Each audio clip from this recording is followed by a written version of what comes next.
This lesson today is on special triangles, and special triangles is one of those things where if you're doing math or physics and you're 8 or 30 years old, okay, it doesn't matter how old you are, you'll always need to know special triangles, no matter how old you are, no matter what grade you're in, no matter what level of math or physics you're studying, special triangles always comes up. Okay, it's always going to come up. So it's really important that you get a good grasp on what they are and how we can manipulate them to deduce information and solve problems. So the basic idea behind special triangles, it's not super hard math.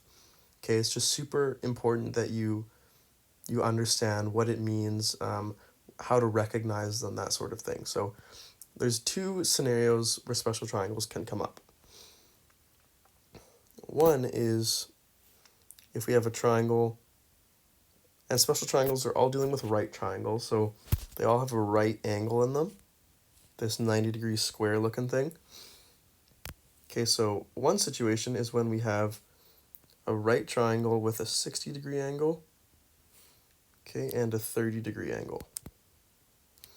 So if we add 60, 90, and 30 together, we're going to get 180. So this is a triangle, right? And anytime we have this scenario here, the side lengths in lowest terms are going to be 1, 2, and the square root of 3. Okay, 1, 2, and the square root of 3. So the 60-degree angle, right, that's this big angle here. Opposite to it is going to be this root 3. And the square root of 3 is about 1.3 something. So this side length here is going to be longer than this side length here. And the way I remember that is this 60 degrees, if we imagine it like an alligator's jaws, right?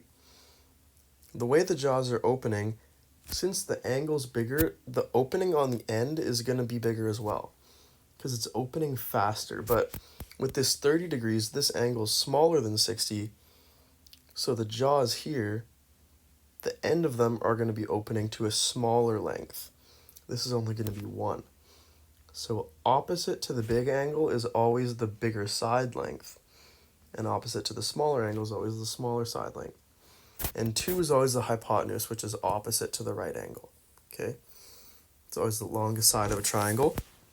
So that's kind of the main idea with this is called the 30, 60, 90 triangle. So if we were to say use SOHCAHTOA and we were trying to find, for example, the sine of 30 degrees, well, remember sine is opposite over hypotenuse. That's our SOHCAHTOA. So if we're looking at this 30 degrees and we're going opposite of it, this is going to be 1. And the h, the hypotenuse, is going to be 2 because it's always this longest side length here. So if you were to put in your calculator the sine of 30, you would get 1 over 2, or 0.5. Okay, if you were to say, what's the tangent of 60? Well, remember, tan is O over A, that's the TOA. And our opposite to this 60-degree angle is the square root of 3. Okay, so the square root of 3, and adjacent to it is 1. So it's the square root of 3 over 1, or just the square root of 3. And if you were to put tan 60 in your calculator, you'd get the square root of 3, or 1.3, whatever it is. Okay, what if we wanted to find the, I don't know, the cosine of 30 degrees?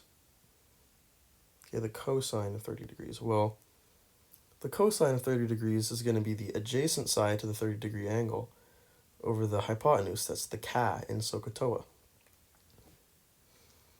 So the adjacent side is going to be root 3, because this is 30 degrees, and root 3 is adjacent to it. Okay, divided by this 2, which is our hypotenuse, so root 3 over 2. So these ratios always come up whether you're graphing them, solving problems. Special triangles are really good because you don't need a calculator to evaluate the sine and cosine of tangent or cotangent or whatever it is of an angle that's 30 degrees or 60 degrees. Okay, you can get the exact value for the ratio without using your calculator, which is pretty cool.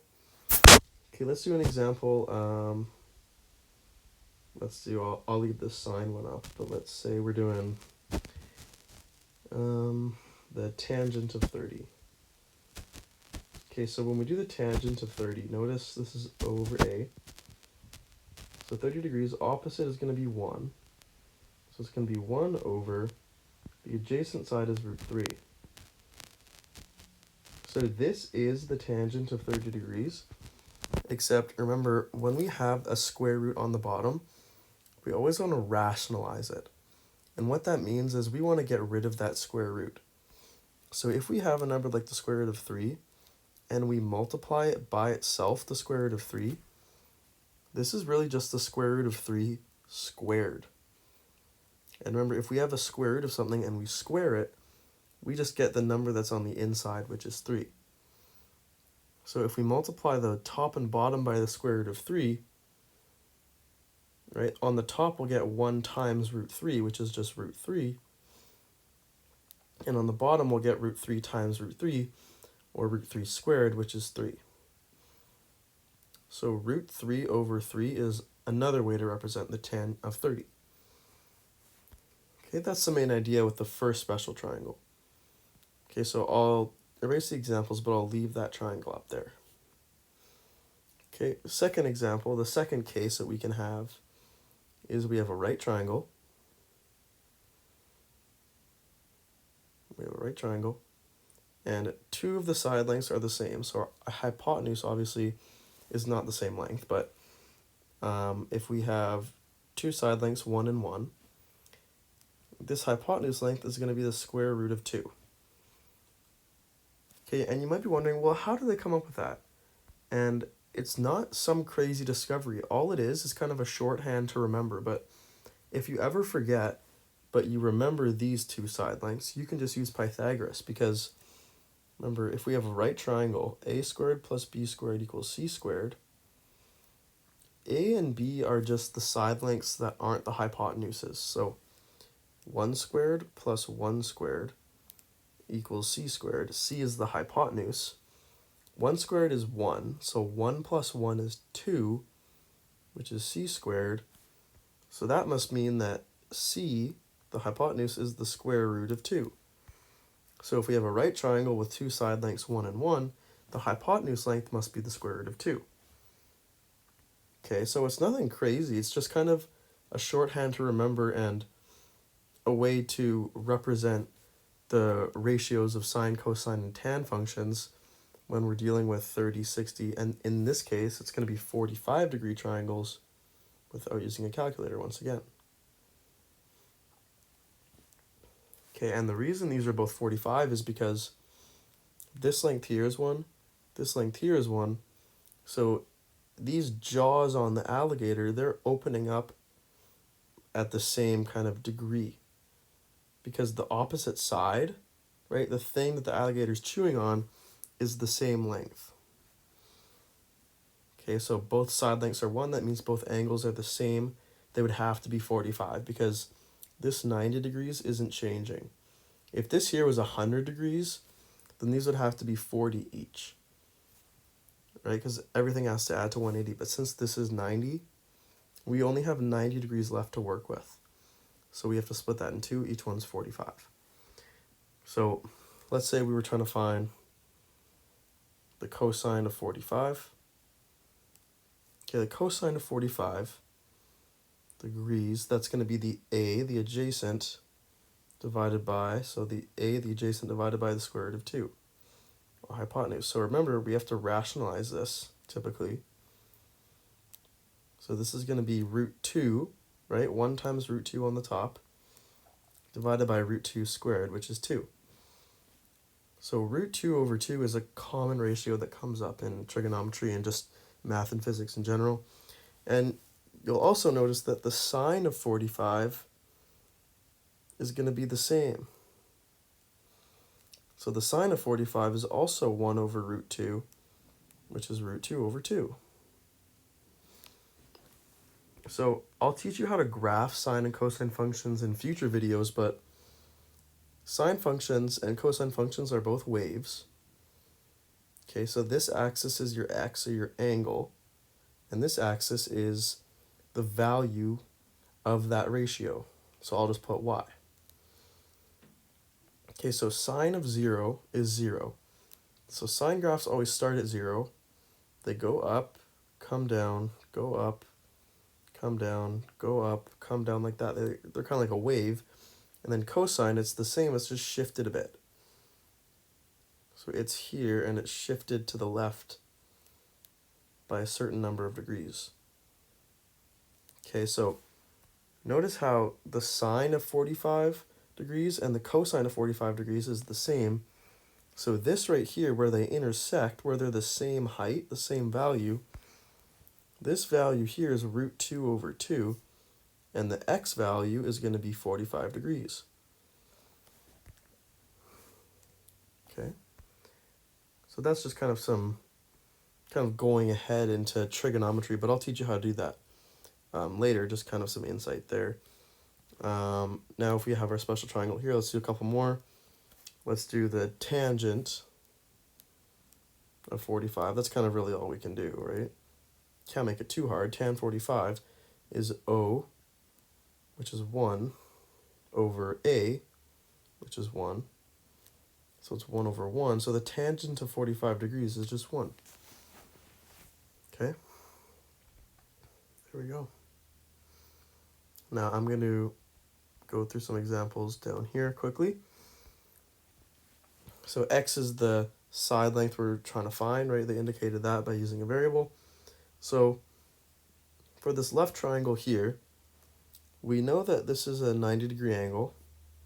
Okay, so if this is 90 degrees, and we know two side lengths, first, let's take root 27, and let's get that into a simplified term, into a mixed radical, okay? So the square root of 27, that's the same as the square root of 9 times 3. Okay, and the square root of 9 is 3. So we can bring this 9 out to the outside and square root it, so it's going to be 3 times the square root of what's left, which is just 3. So the square root of 27 is the same as 3 root 3.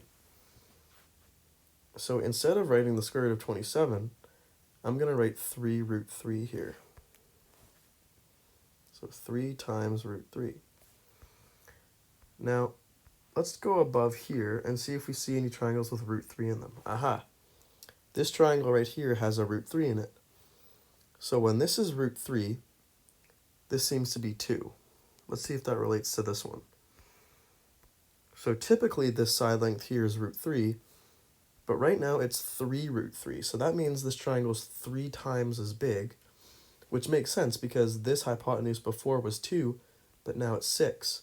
So the length of each side length is just multiplied by 3. It's 3 times magnified. Okay, so this must be 30 degrees. This must be 60 degrees. Okay, so for a 30, 60, 90 triangle, this is typically 1, right? It's a half of this, but if we multiply it by 3 on every side, x must be equal to 3. Okay, let's look at this one. We know this is 45 degrees, so that means we know this is 45 degrees because it's a right triangle. Okay, so if we're looking for example lambda is going to be 3 because we know that if both these angles are 45 degrees, both these side lengths have to be the same. And if lambda is 3, well, that means every side length is just 3 times as big. So before it was, before this here was root 2 over 2, so now it's going to be 3 root 2 over 2. But if we didn't know how to do that, we could use Pythagoras. So I'm going to write lambda is 3 over here, but we could write, since we know lambda is 3, a squared plus b squared equals c squared. Right? If a and b are 3, this is going to be 3 squared plus 3 squared. That's going to be equal to our variable sigma squared. Now 3 squared plus 3 squared, that's going to be 18. It's going to be sigma squared. then that means sigma is going to be the square root of 18. And remember, the square root of 18 equals the square root of 9 times 2. Okay, so this is going to be equal to 3 root 2. Okay, so if this sigma here is typically just the square root of 2, now it's 3 times as big. It's 3 root 2. Okay, so for sigma here, I'll write 3 root 2. Okay, last question here. We're looking for the side lengths omega and psi. Okay, it's not asking us for this angle over here, but it's pretty easy to figure out because this is 90, this is 60. Well, that's 150 combined, so this must be 30 to make up the whole 180. Okay, so now, if we know we're dealing with a 30, 60, 90 triangle, and we have a root 3 here, remember, typically this second to longest side length is typically root 3 units long. But right now it's 10 root 3. Okay, so remember, the shortest one is typically 1. So that means that omega is going to be equal to 1 times the factor that this triangle is bigger by. So if it's typically root 3 and now it's 10 root 3, well, this omega here, that's just going to be 1, which is what it usually is, times 10. So this is going to be 10. Now psi is typically 2, right? Because typically our 30, 60, 90 triangle is 1 root 3 and 2. So if this is 10 root 3 and this is 10, that means the 2 must turn into a 20. Because we take what it usually is, multiply it by the factor it's bigger by, that's going to give us 20.